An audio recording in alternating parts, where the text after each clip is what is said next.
Hey there, YouTube land. Christopher Walker here again. Gonna do another review. This time of my first Clint Eastwood film, and that is of The Gauntlet. Now, the plot of The Gauntlet is Clint Eastwood plays Ben Shockley, a Phoenix, Arizona police officer who has to escort a witness who is also just so happens to be a hooker, David Gus Malley, to a trial in order to testify. However, the mob and someone in the Phoenix Police Department do not want them making it to that trial alive, and they're literally betting on it. That's the plot of The Gauntlet. Pretty basic scenario. Pretty kind of formulaic, kind of different at the same time. Of course, stars Clint Eastwood, Sandra Locke, Pat Hingle,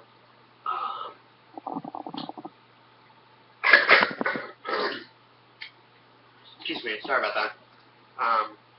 Came out in 1977, so we're still in the golden age of Eastwood. At least in my eyes, the golden age of Eastwood. Of course, the music was done by Jerry Fielding, who also did The Outlaw Juicy Whales, I believe, the third Dirty Harry film, The Enforcer,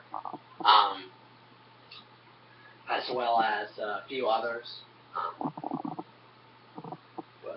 Of course, also directed by Clint Eastwood. Yeah, I mean, it's a good film. Everyone does a good job in it.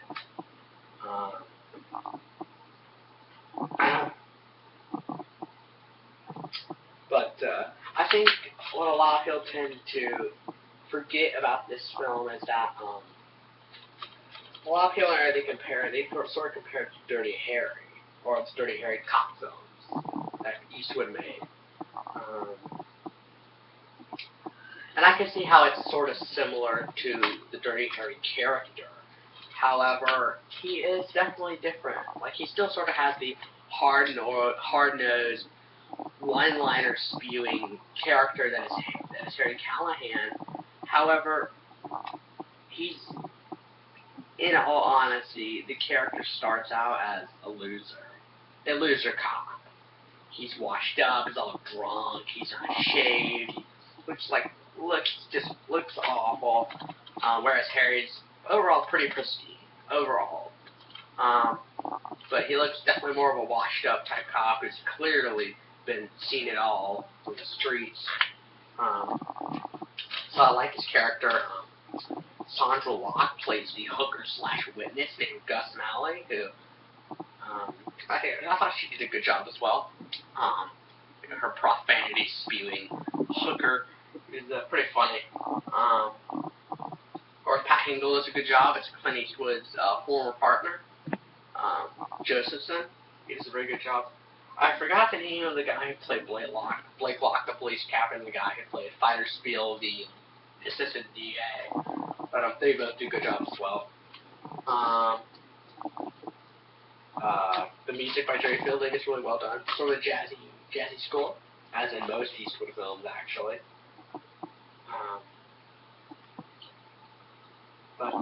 Yeah, and I guess I'll talk about some of my favorite sequences now. I guess I'll talk about, there are a few good ones out there. I'm just going to go around, no personal order. My first favorite scene is when he first meets Gus Malley. She's pretending to be sick, and he she tries to tackle her. She slaps her onto a prison cell wall, and he's like, "See, we have a problem, you and I. See, we have to go on a trip together, and you can either be easy, or you can be a pain in the ass. And here's the deal: you try to talk, I'll cuff you. Try to do anything else, I'll gag you. Try to run, I'll shoot you. My name's Ben Shockley, and we have a fight catch." That's awesome. So Eastwood really actually is pretty funny in this movie. Unlike the Dirty Harry movies, I think this is partially a comedy, just a little bit of comedy in it. Because there's a lot of funny scenes in this movie. I'm not gonna lie, it's not unintentional. I don't think it is. But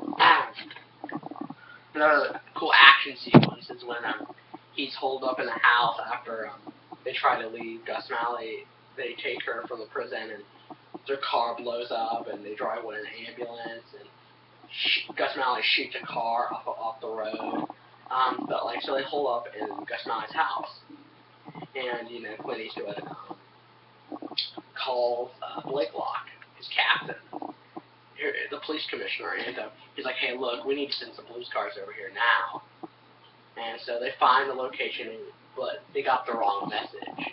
So there's like 50 squad cars out there. All the policemen are all armed to the freaking teeth, M16, shotguns, pistols, doesn't matter. They're all armed. And then they begin firing at the house. This whole sequence of firing lasts like 2 minutes. And then they said stop. You know, Eastwood like escapes through this underground passage with Sonic Lock, and the house literally falls down. It's like Jesus Christ. Another hilarious sequence is when he encounters these bikers, and you know, he pulls his gun. He's like, "Hey, y'all, it's the bust." And they're all like, "Man, what the hell are you doing?" And he's like, "See, man, you can't do that without a warrant." And he's like, "The man says I need a warrant. The man don't know jack shit. Does anyone here know more about the law than me?" He's like, "Hey, man, let off our case." "Yeah, you with the fucking hair. You look smart. Why don't you tell me why I'm entitled to come in here anytime I please?" And he's like, "Reasonable what?" "Reasonable suspicion." "That's right, reasonable suspicion. I can come in here anytime I please. Because if I suspect that a felony is going on, is a reason why? Because I have this badge, I have this gun, and I have the love of Jesus in my pretty green eyes." It's hilarious, and they're all like, "Whoa, man, stay away." It's hilarious. The final scene with the bus, where they prep up the bus, and they make a gauntlet in the street, and they blast this bus to smithereens. That's all I'm going to say about it, but overall, it's a good film, not a great film, definitely not one of Eastwood's best, but still a really fun movie that I can watch over and over again. I highly recommend The Gauntlet. If you have never seen it, give it a look. It's a very, very, very fun movie. Thank you guys for watching.